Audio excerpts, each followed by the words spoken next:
V Ljudski vrt te dni predvsem prihajajo ljudje po vstopnice za tekmo proti Palermu, a je živahno tudi zaradi drugih aktivnosti.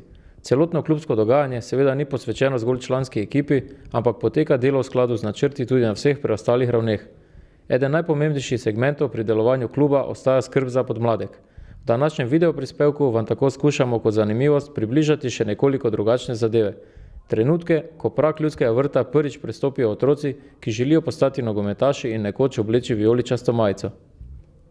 Treningi nogometne šole so trenutno že v polnem zamahu. V pogonu so prav vse klubske selekcije.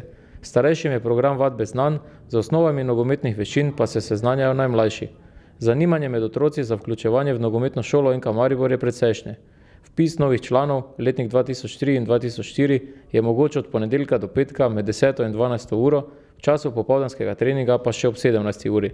Razpored treningov je objavljen na spletni strani NK Maribor med vestmi o dogajanju v nogometni šoli.